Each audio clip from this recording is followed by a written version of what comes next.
You've heard this before. Shakespeare wrote King Lear during a plague.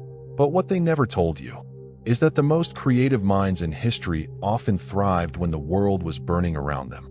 Fear, uncertainty, pressure. These weren't barriers, they were catalysts. And it wasn't just poetic coincidence. It was neuroscience. So why does fear make the brain sharper? Why does pressure turn some people into geniuses and others into ghosts of themselves? Let's go deeper. Inside your brain is an ancient alarm system, the amygdala. When it senses danger, it floods your body with adrenaline. Your pupils dilate. Heart rate spikes. But here's what most people miss. Alongside panic, there's focus. A type of clarity so intense it silences distractions. That tunnel vision, born in fear, is where ideas often begin to take shape. In 2005, researchers at UC Davis ran a study where participants were asked to solve problems under stress. Mild stress improved performance, but too much, it shut them down. This is known as the Yerkes Dodson Law, a psychological principle that shows performance increases with stress, but only up to a point. Beyond that, chaos. The key isn't stress or no stress. The key is balance.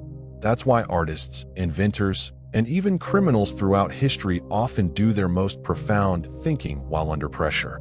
Think of Van Gogh painting through hallucinations, or Nikola Tesla sleeping 2 hours a night, haunted by visions he couldn't control. They weren't operating despite stress, they were creating because of it.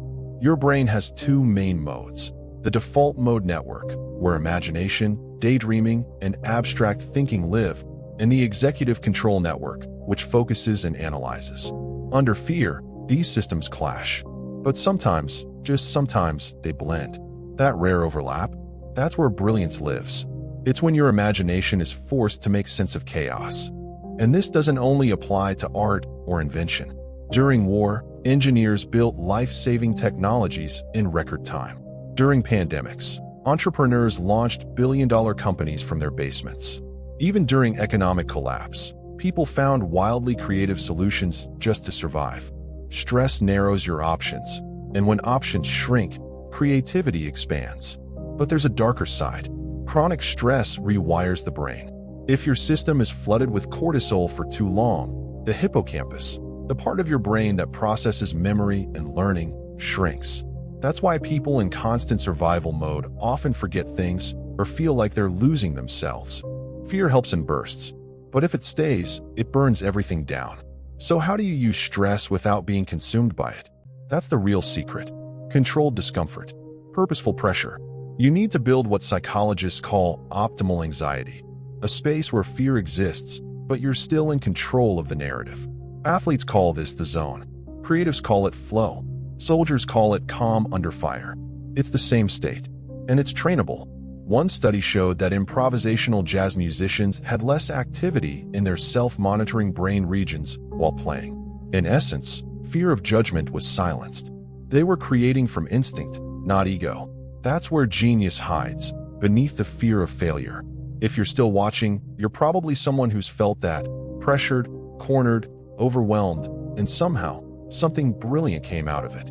Maybe it was a wild idea. Maybe it was survival. Maybe it was a version of you never knew existed.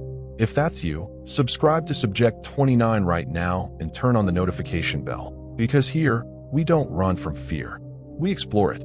Here's the paradox. Stress creates the exact neurochemical conditions needed for focus, motivation, and creativity, but only if the mind is trained to see fear as fuel. That's why people in high-stress professions, surgeons, astronauts, bomb disposal techs, train not to eliminate fear, but to ride it like a wave. Let's look at a terrifying example. In 1970, Apollo 13 suffered a near-fatal explosion in space. Oxygen plummeted. Systems failed. And yet, within hours, NASA engineers solved problems they had never even rehearsed. Why? Because the pressure killed ego. It killed bureaucracy. What was left was pure, adaptive, unfiltered innovation. This isn't just inspiration. It's psychology. The prefrontal cortex, the decision-making hub, becomes laser-focused under moderate stress. It shuts down non-essential brain activity and recruits new pathways. This is why, in moments of fear, time seems to slow down. Your brain is speeding up. But don't mistake speed for recklessness. The The best ideas born from fear don't come from panic. They come from presence. From that calm in the chaos. That's what Subject 29 is built on. Decoding the invisible moments when psychology meets survival. So next time you're overwhelmed, pay attention. You're not breaking down. You might just be breaking through. And if you found something here that made you pause, that hit a little deeper, share this with someone who's standing in their own storm. Then hit subscribe and join the movement. Subject 29 isn't a channel. It's a mindset. The next time fear knocks, don't run. Open the door. You might meet your best idea yet.